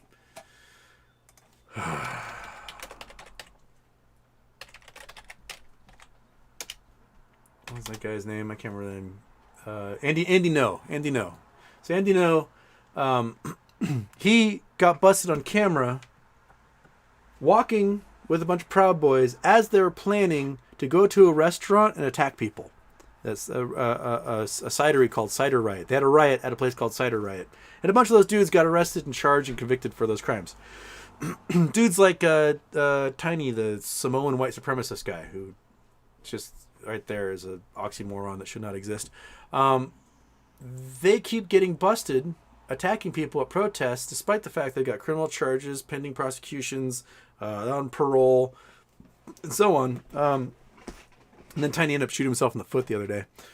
That was hilarious. But no, they did those acts of violence specifically so that someone like you, King Kong investor, would go, oh my gosh, these hippies are destroying everything, when in fact it was the people that you identify with politically who are sneaking in there and causing that damage to make it look like the hippies were causing the damage. You know what? And here's the thing. And here's the thing anyway. Regardless of all of that, is that I think black people being able to be treated with dignity and humanity and not lose their lives from a police officer is vastly more important than any building or trash can or car. That honestly, in the end, I honestly don't give a shit if places are smashed and windows are broken when compared to the violence that members of our society who are of minority ethnicities face on a daily basis based upon the structure of our law enforcement and legal processes that are specifically made to go against them at every turn. The police aren't there to protect black people. The police are there to protect rich people and their property. And they don't care if a bunch of little Latin kids are getting blown away in a school. They don't care. That's not their job. They don't care if your car gets broken into and you got to call them. They're never going to investigate. They don't care. They just care about protecting rich people and their property. And that's it. And a lot of those cops, lots of those cops are members of Oath Keepers, Three Percenters, Proud Boys, Patriot Prayer, Aryan Brotherhood, motorcycle gangs like the Hells Angels. A lot of them, a significant portion of them are members of these paramilitary groups that might as well be considered armed gangs. And they're not there to protect you. They're not. They're there to kick ass and take names on behalf of whatever political ideology that they happen to hold, and they want to bash hippie skulls, and that's it, man. So, there you go. There you go. The truth is now out there. You guys got me ranting again. It's a ranty Friday. It's going to be just Houston rants all the time now. It's going to be like 10% questions about GME, 5% questions about science, and then 85% pissing Houston off so he goes on a rant. That's the show from now on. Okay. Bones. Earthquakes happen all the time. MOAS has never happened. That logic does not work. Squeezes have happened, right? Just because all the squeezes haven't happened once before does not mean they can't happen at once. And to suggest that these stocks won't squeeze and squeeze the way they should would be suggesting that squeezes have never happened in the past, Bones. Squeezes happen. They happen quite a bit. Sometimes they happen and they go to thousands and thousands and thousands of dollars a share. When those squeezes have happened, the short interest has never been as high as they are for these stocks right now. Ortex has, of the free float of like 35 million shares, there's like 33 million shares out on loan right now for GME. Oh, hush, big dog. There's no need for that. There's no need. There's no one's attacking us. We're fine. It's just pee and rain outside. That's it. Oh.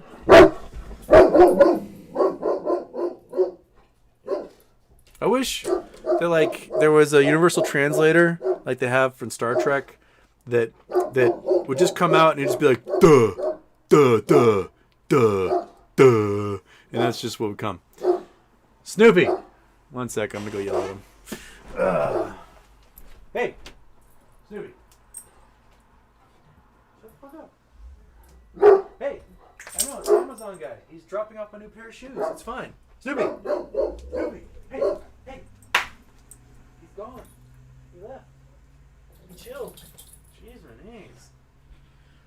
Heaven forbid I order a pair of shoes off the internet and someone delivers them. Oh my gosh. Why? Why would they ever come to this home and bring you things? Oh my gosh. Oh. Yes. Wouldn't you feel like an asshole if it was treats for you? Huh? Wouldn't you? Yeah. Okay. Yes, everybody. Yes. Here we go. Yes. Does my face smell all right? Does it smell okay? All right. Get back on your bed. You go over there. Okay.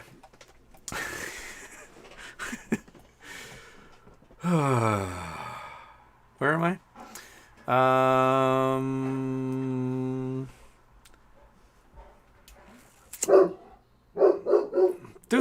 They left 2 minutes ago. They're gone. They're gone. There's nothing. Snoopy. Come on. Snoopy, come. Hey. Hey, come here. Come here. Come here. Come here.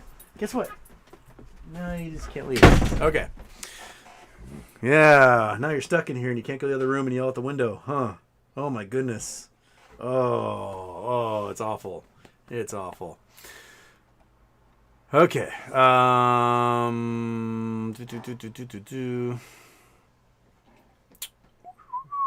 are we? Where was I? I was somewhere. Jay Ozuna, how much more can gas and everything else go up before the economy is destroyed? I don't think much more. People are going to stop shipping things. They are going to stop driving places. They're going to stop flying places. We are, I think, pretty darn close to maxing out the discretionary income of folks, and it's gonna hit hard. It's gonna hit real hard. Space Monkey, just to appease the doubters, what do you have to say about MOAS being inevitable that will make it clear to them? Well, heck, I think I've done that a lot. But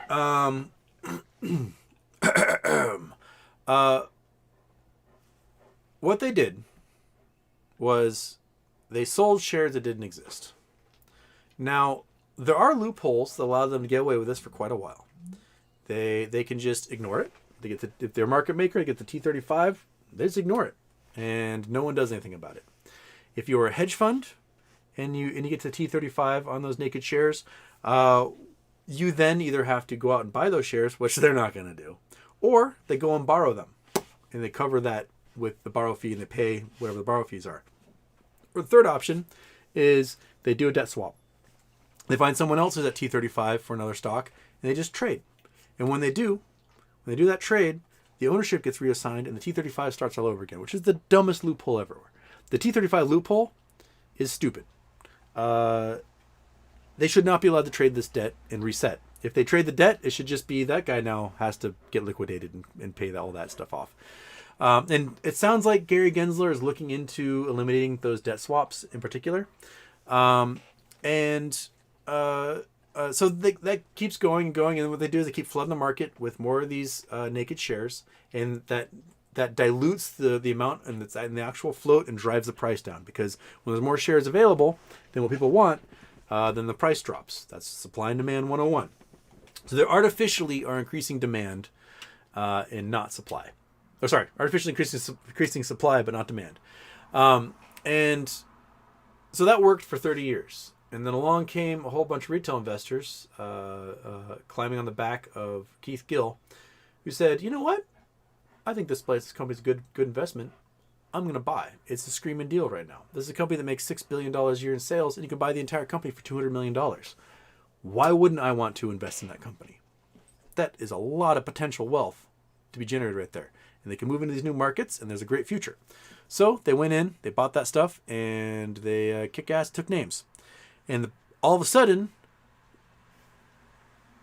the shorts could not produce enough nakeds to keep the price from going down. And what had been a net positive for them, that they sold a stock that they didn't have at $15, and now the stock's at $2.57, profit, baby. We're cool. We are on upside on our margin. This pandemic is going to kill all these brick and mortar stores. We don't have anything to worry about. We're golden, baby. And so they got to the T35s and their debt swaps. Everything's fine. But all of a sudden, they went from 10,000 retail investors in GameStop to 900,000 retail investors in GameStop in less than 2 weeks. And those hedge funds went, oh shit. We are now underwater on every single one of those short shares we sold by hundreds of dollars. And we are getting margin called, and we are going to die unless something happens. And so they worked really, really, really, really, really hard to turn off the buy button and to do as many debt swaps as possible and to borrow as many shares as they possibly could to cover before the T35s came to date. And they went, whew, oh my goodness. Well, that's all over. We survived that. And the retail holder said, no, the price is now $40. I'm going to buy more. And they went, oh shit. And we got to another T35 at the end of February. And the price shot up to $350. And then it did it again in March. And then it did it again in June. And then it did it again in November. And then it did it again this last spring. They have not gotten out from this. And the fact the price keeps skyrocketing on no news whatsoever means that there's still so much liability out there that has never been closed and only marginally covered that MOAS is inevitable. That there's going to come a moment when they lose the ability to do whatever little trick play they do to survive that another day is going to be taken from them. Why? Because the NASDAQ is going to collapse. The Dow is going to collapse. The S&P 500 is going to collapse. Mortgage-backed securities are going to collapse. The bond markets are going to collapse. Every single solitary indicator and indices across all the securities in the market overall are going to collapse really, really hard this year. And they're going to lose any ability they have to generate liquidity. And when that happens, they're going to get liquidated. No liquidity means getting liquidated. And when they get liquidated and the price of everything else collapses, it can be a chain reaction across the board. And they're going to have to buy what we have. And that is what makes it inevitable. So there you go. Okay. Another sip of water because that's a lot of talking. Space Monkey. I also think you should start a show during the day using the day intro, and then after it turns dark, use that dark intro. That would amuse me. Right now I have to start that at about, like 8:30 at night?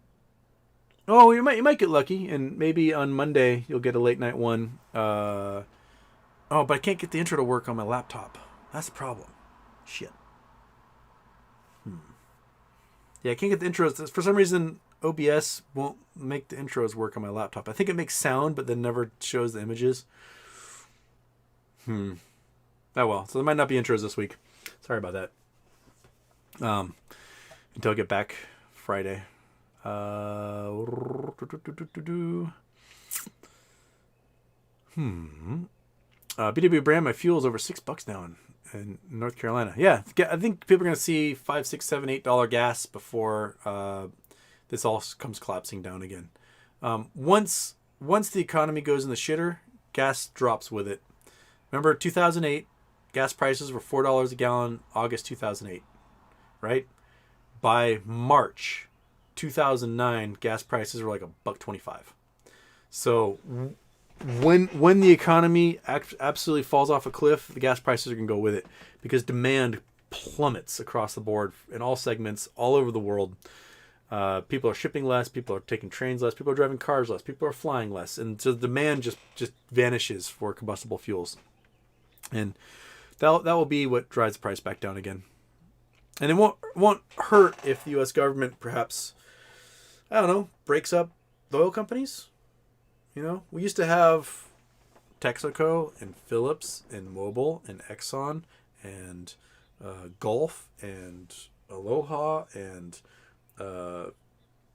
76 and Shell and BP, and we had dozens and dozens and dozens and dozens and dozens and dozens of oil companies all competing against other United States, all owning different refineries, all having different trade networks and independent gas stations and distributors, and now we've got 3. That's it. There's 3 oil companies in the United States now. There's a reason why Chevron Texaco is one company, and Exxon Mobil is one company. Like, they combined, they became one company, and they gobble up all the competition. They're like Disney. Disney gobbles up all the competition. AT&T gobbles up all the competition. We need to have active antitrust legislation and court cases in this country. We need to break up these companies and force them to compete. So they aren't acting as oligarchies, as cartels, as oligopolies. They need to be broken apart, and they need to have significant competition. But the powers that be were paid for by the folks who wanted this consolidation, and so they stopped doing their jobs, and we're left with the remnants of that. We also need to have a national oil company, because right now there's 9,000 oil leases that have been obtained by the oil companies, and they refuse to do any drilling. So they They just refuse. It's not they aren't facing any problems with permitting or environmental regulations. They just like, well, yeah, we have that, but we're not going to drill. So, more competition. Force them. If there needs to be a rule that if you purchase an oil lease, you've got like 6 months to start work on that field. If not, it gets rescinded and goes to somebody else who will do the work. There's lots and lots of rules and regulations that we need out there to force these guys to do their job and be competitive.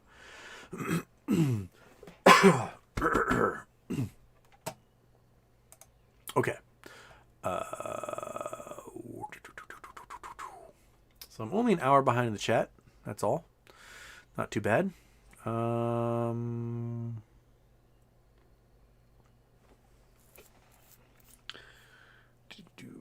Okay.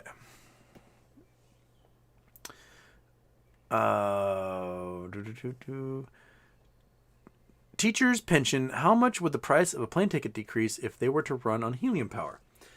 Okay, so this would be helium-3. How much it would reduce? I'm not quite sure, but the amount of fuel that would be needed would be so much less. Right now, an airplane, 757, will put 20,000 pounds of fuel into a plane. Right, that's 20,000. Let me 20,000 gallons. So one of those, a lot. There's a boatload of fuel that goes into the wings of those planes. That's a lot of weight they have to carry. Now imagine if you could lighten that load, right? And you could, then you'd have a fusion reactor with thrust, some sort of thrust coming out of the back, or it powers a propeller or whatever, and you were doing it on just a cap full of helium-3 that came from the moon. Now, getting things to and from the moon, very expensive. But if you can do it in bulk, if you can do it in large enough amounts, you can probably streamline it pretty well and bring that cost way down. And you're going to make things a lot more efficient. When we get to solid-state batteries, cars are going to get lighter.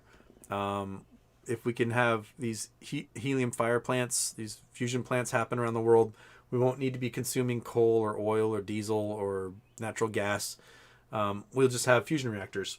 Those fusion reactors will distribute power all over the place, and enough to power the United States would be about one fuel truck load. So the entire United States could get powered by one fuel truck of helium-3 for a year. That's incredible, right?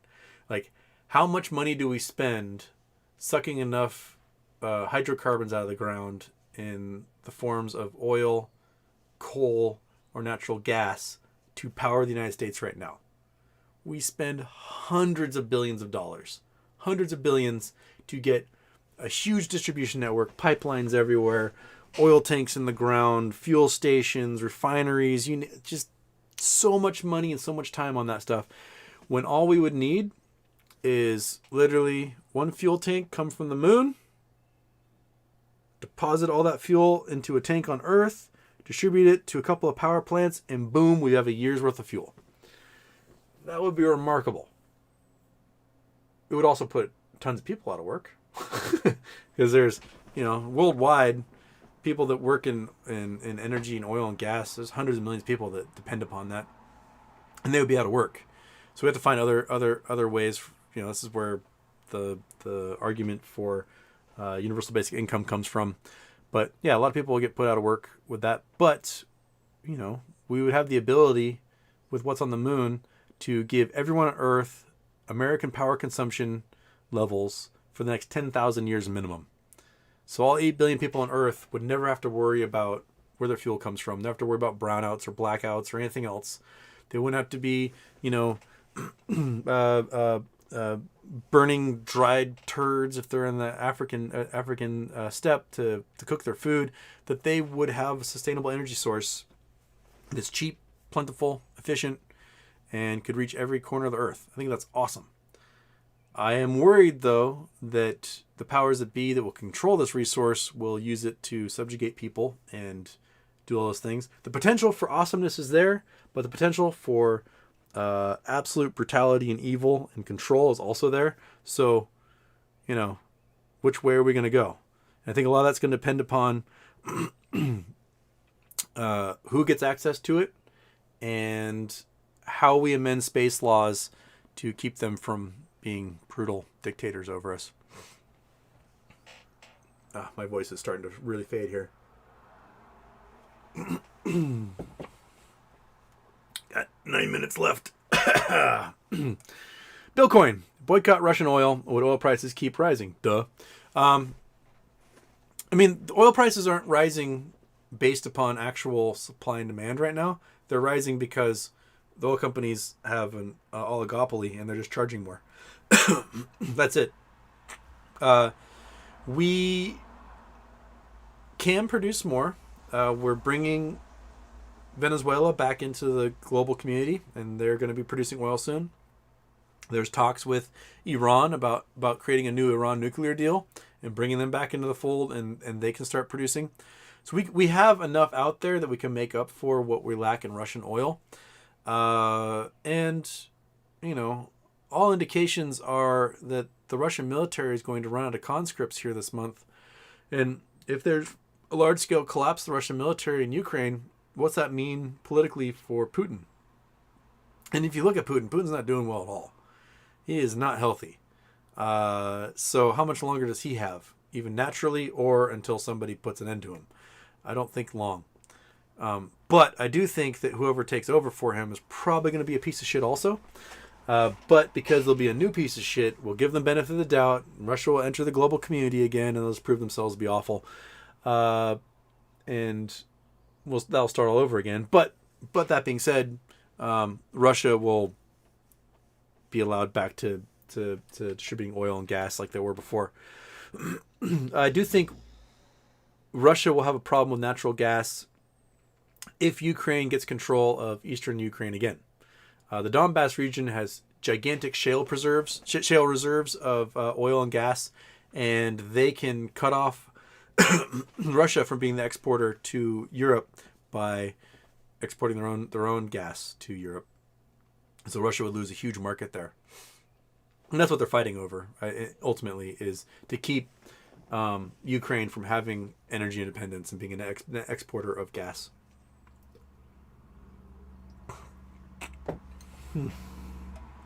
Okay. Stevie. Houston, question from the UK.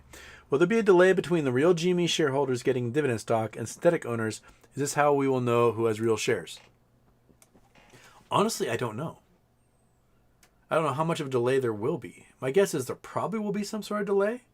That we'll see, people in ComputerShare will be getting their shares. People, might, they might have 100 shares, but only 10 of those 100 are legit. So they get 70 new shares in their account rather than the 700. And they're like, how come I only got some of these? What's up, Fidelity or TD Ameritrade? So we may see some sort of discrepancy there. Those who hold shares on things like the Frankfurt Exchange might see themselves get their dividend shares soon before everyone else, because the naked short selling is outlawed in those European markets. Canadians might see their shares.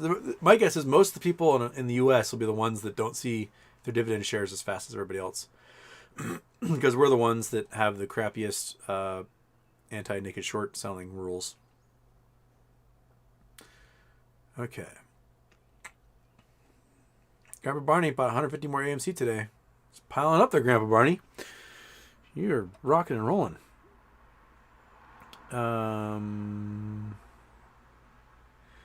Mike Ox is Oki Small? Oki Small? I don't know how to pronounce that.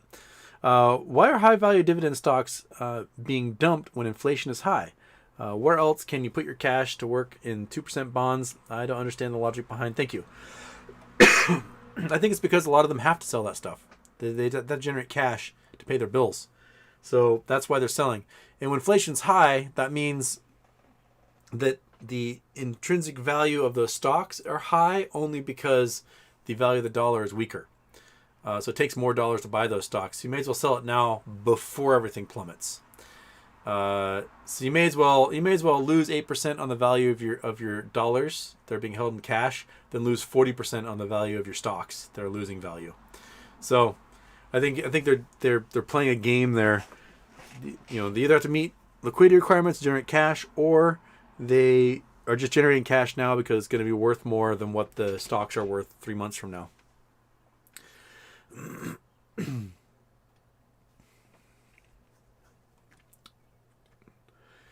Nowhere 3ZZ. Oh my god. Okay. Antifa's roots actually come from the Nazi Party, trying educating yourself instead of believing things whole cloth. Nowhere 3ZZ. No. They do not start with the Nazi Party. They started as an opposition to the Nazi Party. Matter of fact, the Dachau concentration camp was created to house Antifa. So you're wrong. Don't be spreading misinformation on my thread, in my chat. You're wrong. Don't be wrong. Be right. Antifa is anti-fascist. That's what it means. Anti-fascist. Nazis were fascists. Anti-fascists were created in response to the Nazis. That's why they exist. And they were the first ones put in concentration camps by the Nazis. But even before the Jews were, before the Gypsies were, before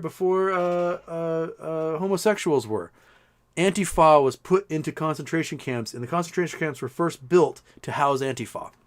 So no, the Nazi Party did not create Antifa. Antifa was created in response to the Nazi Party as an opposition group to fascism. So quit being wrong. Try being right for once. Okay. William Morgan, fungus is from space. I fully agree. I think mushrooms are space aliens. 100%. Their DNA doesn't look anything like any other kingdom's DNA. They are weird space aliens, and I don't trust them. I do not trust fungus. One bit. Although they're cool looking, and I love finding them in the forest. Okay.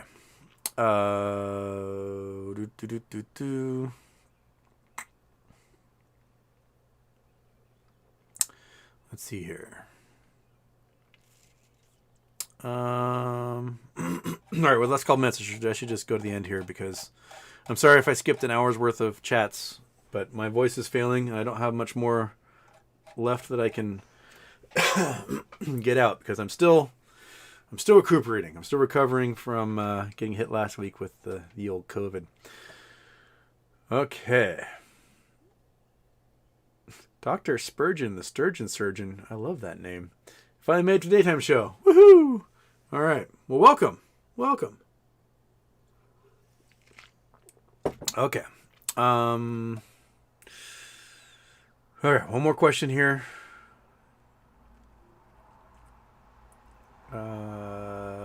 Spencer's Inside Out sweater. I noticed Houston focuses on the origins of the term, not the modern Antifa everyone's talking about. The modern Antifa everyone's talking about, they have no idea what they're talking about. What you were referring to, what you were calling Antifa and only Antifa, is the Black Bloc. Those are a bunch of idiot anarchists. They're just as brain dead as everyone else. Anarchy does not work, and that's the Black Bloc. But if you are against fascism, you are Antifa. That is fact. Just because the Black Bloc is Antifa does not mean you are not also Antifa. Right? Just because a pickup truck has a bed in the back and not passenger seats does not mean it's not an automobile. A car and a truck are both automobiles.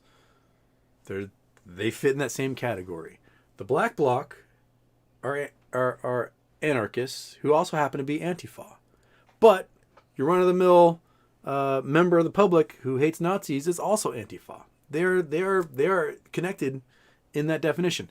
That's why even the FBI said Antifa is not a cohesive group, because Antifa encompasses every single solitary human being who's against Nazis. That's it. There can be subsets under there. There can be the Black Bloc, the group of bandana wearing, all black wearing, trash can smashing anarchists, and those guys are just dipshits in general. But I'm glad when Proud Boys show up that there's someone to crack some skulls. I will gladly use that anytime. I'll confront those guys. Do it. But yeah, you have to look at the origin of the term to understand why we're talking about it and how that origin of the term is being perverted by those trying to paint everyone as Antifa when everyone is Antifa. Okay. Do, do, do, do. Da,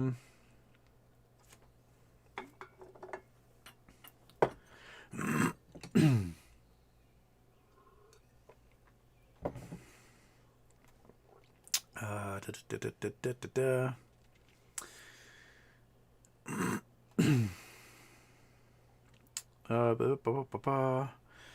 Let's see here. Is there anything else worthwhile here? My voice is like so shredded. You guys got me on so many rants today. Give me coordinates. much rather look at maps. Talk about the history of mining operations or where stuff comes from. JB, social media websites going down currently. Reddit and Discord server I know so far. It reminds me of June 2021. Really? That's something to look forward to.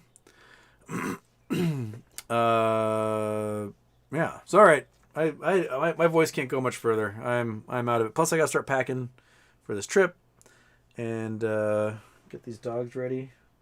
The big one's going to a kennel. The little one's going to a friend's house. So everybody, thank you so much, even for pissing me off and getting me on rants. But yeah. I'll see you guys hopefully Monday night. Probably after dark show from Canada Monday night. We'll see if we can get it. I do have to wake up early, like Tuesday morning, so I don't know how late I can do those. We'll figure it out. I'll bring my laptop with me. I'll squeeze in a show somewhere. See you guys then. Until then, au revoir. Take care. Enjoy your weekend. And even though I get angry, I love you all.